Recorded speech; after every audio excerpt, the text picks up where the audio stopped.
Topic कर रहे हैं वो है विशेषण। और इससे पहले हमने की थी संज्ञा और सर्वनाम और वर्ण। जो आज का टॉपिक है वो शानदार टॉपिक है और यह भी एक विकारी शब्द है। विशेषण है ना, ये भी विकारी शब्द होता है। और विशेषण के कई रूप होते हैं, विशेष्य भी होते हैं। विशेष्य किसे कहते हैं? विशेषण और विशेष्य मिलकर विधेय कैसे बनता है, तो ये सारा हम आज टॉपिक क्लियर करेंगे। अब इसमें से मेन बात क्या है कि जो देवनारायण योजना का जो 5th क्लास का जो एग्जाम है ना, उसमें इस विशेषण के अंदर से 2 क्वेश्चन आते हैं। 2 क्वेश्चन आते हैं, तो इसलिए आप अब ध्यान देना। देखो मैं शुरू करता हूं, और वैसे आप भगवान की दया से अच्छे रहो, मस्त रहो, बिंदास रहो, अच्छे तरीके से पढ़ो, अच्छे तरीके से खाना खाओ, और मेहनत तो भाई आप उनको करनी ही पड़ेगी। तो चलो हम चलते हैं। एक बात और बता देता हूं आपको, कोई भैया और बहन यानी कोई स्टूडेंट हो, अगर देवनारायण योजना या RSR योजना के लिए अगर ये लाइव क्लास अगर कोई लेना चाहे तो आयुष सामाना सर्च करो YouTube चैनल, तो वहां पर हमारी क्लास मिल जाएगी। यानी कहीं कोचिंग की आवश्यकता नहीं है, इन क्लास में पढ़ लो। 95 क्वेश्चन ओनली फॉर देवनारायण हो या RSR योजना, 95 क्वेश्चन मिल जाएंगे आपको बुक उसमें पेपर में। चलो हम स्टार्टिंग करते हैं। देखो हमारा जो टॉपिक है वो है बेटा विशेषण। क्या है? विशेषण। विशेषण होता है वो एक विकारी शब्द होता है। जैसे मैंने संज्ञा को भी विकारी शब्द बताया था, सर्वनाम को भी विकारी शब्द बताया है, इसी प्रकार ये भी एक विकारी शब्द। अब विशेषण कहते किसे हैं? यानी संज्ञा व सर्वनाम की विशेषता बताने वाले को विशेषण कहते हैं। अब इसमें हमने क्या लिखा है? संज्ञा एवं सर्वनाम की विशेषता, यानी बताने के लिए जिन विकारी शब्द का उपयोग यानी प्रयुक्त किया जाता है, यानी उपयोग बोल दो, प्रयोग बोल दो, प्रयुक्त बोल दो, किया जाता है, उसे विशेषण कहते हैं। विशेषण है ना, विशेषण क्या बोलता है कि मैं संज्ञा और सर्वनाम की विशेषता प्रकट करता हूं।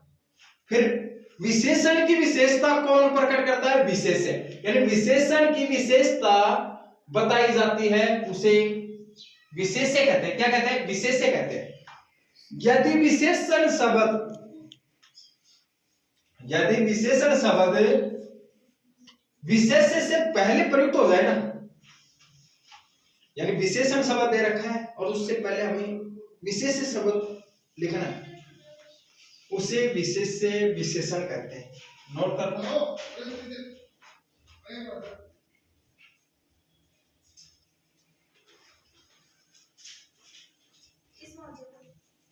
क्या पढ़ा? यदि विशेषण शब्द विशेष्य से पहले अगर आ जाए, यानी उसका उपयोग हो जाता है ना, तो वो क्या कहलाता है? विशेष्य विशेषण शब्द कहलाता है। अब जैसे मैंने यहाँ पर दे दिया काला घोड़ा, लाल गाय, तो काला घोड़ा है ना, काला जो रंग है ना, रंग वो तो क्या होगा? विशेषण हो गया, और घोड़ा है वो एक विशेष्य है। इसी प्रकार लाल है वो विशेषण हो गया, और गाय है वो विशेष्य है। नेक्स्ट, यदि विशेषण विशेष्य के बाद में आ जाए, ये तो पहले की बात थी, अगर विशेषण विशेष्य के बाद में आ जाए या प्रयुक्त हो जाए, उसे विधेय विशेषण कहते हैं। अब जैसे मैंने यहाँ पर क्या था, बाद में घोड़ा लिखा था, यहाँ पर मैंने पहले घोड़ा लिख दिया है, तो ये क्या है? विधेय है, और काला है वो विशेषण है, गाय है वो विधेय है, और लाल है वो विशेषण। चलो अब हम बात करते हैं विशेषण कितने प्रकार के होते हैं। तो विशेषण 4 प्रकार के ही चलते हैं आपके, वैसे होते हैं 5 प्रकार के, तो आपके 4 प्रकार के हैं। और उसकी एक ट्रिक आपको बता दूं, बहुत शानदार ट्रिक है। और सास के पग दो, सास यानी सासू मां, पग यानी पैर, और दो यानी धोना, यानी सासू मां के पैर धोने हैं। अब कुछ लड़कियां हैं वो जैसे उनकी शादी कर दी जाती है, फिर वो ससुराल चली जाती है, तो वहां पर अपनी सासू मां के जो चरण है ना, पैर, उनको धोती है। तो ये तो स्पेशल आपको याद रहेगा कि विशेषण के कितने प्रकार होते हैं, और उसकी ट्रिक क्या है? सास के पैर धो, दो पैर ने। अब देखो सास के पग दो, अब मैंने ऐसे लिखा था लेकिन आप पैर भी लिख सकते। अब देखो सास से क्या हो गया, सार्वनामिक विशेषण हो गया, और सार्वनामिक विशेषण का दूसरा नाम क्या है, संकेतवाचक विशेषण। अगर आपको कोई भी पूछ ले, एग्जाम पर पूछ ले कि सार्वनामिक विशेषण का दूसरा नाम क्या है, तो संकेतवाचक विशेषण है। इसी प्रकार हम अब देखो सा से सार्वनामिक विशेषण हो गया, और ये आगे से है, इससे हो जाएगा संख्यावाचक विशेषण। क्या हो जाएगा, संख्यावाचक विशेषण। उसके बाद में देखो पग, पैसे हो जाएगा परिणामवाचक विशेषण, और गैसे हो जाएगा गुणवाचक विशेषण। सास के पग दो, ये हो गए भाई इसके 4 भेद।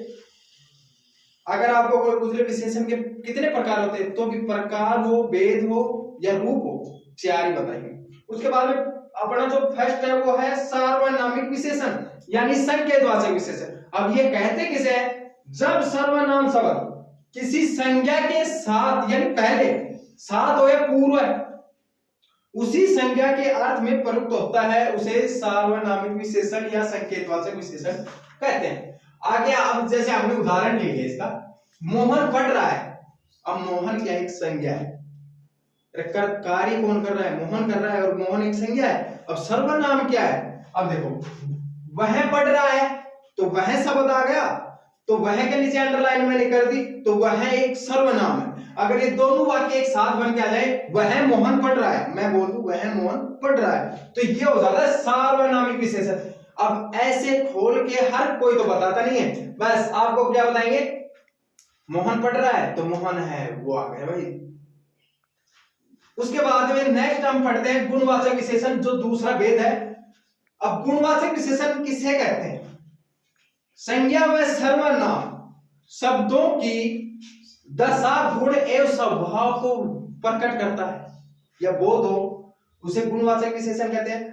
गुणवाचक विशेषण के 5 भेद या 5 रूप होते हैं, उनको बांटा गया है अलग अलग भेदों में। अब देखो मैंने ए अनार लगा के मैंने पहला भेद किया है, काल संबंधित शब्दों से, जैसे प्राचीन पुराना समय, प्राचीन आधुनिक, आगे देखें नवीन नया, नया पुराना, अगर ऐसा कोई शब्द आ जाए तो आप समझ जाना गुणवाचक विशेषण है। अब देखो मैंने उदाहरण दिया, हमने सवाई माधोपुर में प्राचीन दुर्ग यानी किला, दुर्ग, मीनार देखी हमने, तो ये क्या है, गुणवाचक विशेषण का। फिर उसमें दूसरा क्या नोट करवा दिया मैंने, स्थान एवं दिशा संबंधी शब्द। अब स्थान में देखो बाहर आ जाए, भीतर आ जाए, गहरा आ जाए, आड़ा आ जाए, तिरछा आ जाए, लंबा आ जाए, चौड़ा आ जाए, स्थानीय आ जाए, ग्रामीण आ जाए, पहाड़ी आ जाए, मैदानी क्षेत्र आ जाए, उत्तरी और पूर्वी, दक्षिणी और पश्चिमी अगर क्षेत्र आ जाए तो बेटा गुणवाचक विशेषण ही होता है। अब जैसे मैंने इसका उदाहरण दिया, कुआं बहुत गहरा है, अब यानी गहरा के अंडरलाइन कर दी मैंने, तो गहरा है, ज्यादा गहरा, बहुत गहरा, इसीलिए ये भी क्या है, गुण है। क्या है, गुण। उसके बाद में हम अगला प्रकार है आकार संबंधित विशेषण, यानी आकार के आधार से चौकोर आ जाए, नुकीला आ जाए, चपटा आ जाए, पैना आ जाए, गोल आ जाए, समान आ जाए, सुंडोल आ जाए, आदि शब्द आ जाए, तो भी गुणवाचक ही होता है। और हम आगे की ओर बढ़ते हैं, तो देखो उदाहरण, नुकीली सुई के द्वारा मोहन घायल हो गया, तो नुकीली जो सुई है ना, उसके कारण तो मोहन घायल हुआ है, इसलिए ये भी क्या है, गुणवाचक विशेषण है। उसके बाद में हम रंग संबंधित, ये भी इसका भेद चल रहा है, एक भेद इसका नेक्स्ट पेज में मिलेगा आपको। अब ये रंग संबंधी शब्द है, हरा आ जाए, नीला आ जाए, पीला आ जाए, सफेद आ जाए, काला आ जाए, कैसा भी आ जाए, तो भी क्या है, गुणवाचक विशेषण है। वह काला है, वह सुंदर है, वह इंटेलिजेंट है। अब मैंने उदाहरण दिया कि वह घोड़ा नीला है, तो नीला आ गया तो भी उसका क्या है, ये घोड़े का कलर बता रहा है, उसकी सुंदरता के बारे में बात कर रहा है, तो ये क्या है, गुणवाचक विशेषण के प्रकार या रूप। अब इसका जो अगला टॉपिक है वो नेक्स्ट में।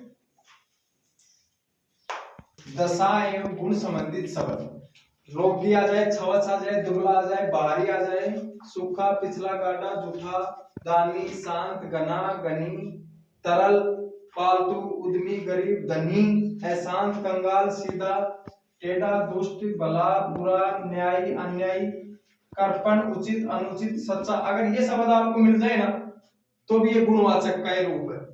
अब देखो राहुल झूठा लड़का है, तो झूठा को हमने अंडरलाइन कर दिया है। फिर उसके बाद में देखो तीसरा जो विशेषण का भेद है वो है संज्ञावाचक विशेषण। संज्ञा व सर्वनाम शब्दों की विशेषता का बोध हो, इनमें क्या है कि संख्या को दर्शाए। अभी ये क्या है, दो प्रकार के होते हैं। एक तो होता है जैसे ऐसी कोई संख्या आ जाए, 2006 आ जाए या 4 आदमी ऐसे आ जाए। अब संख्यावाचक विशेषण के दो भेद होते हैं, एक तो निश्चित वस्तुओं का बोध और एक अनिश्चित वस्तुओं का बोध। अब देखो निश्चित अगर संख्यावाचक की बात करें तो 9 और 10, और अनिश्चित संख्यावाचक की अगर बात आ जाए तो हजारों, लाखों, कई, कुछ, सब आदि। अगर ऐसे शब्द मिल जाते हैं, अगर हमने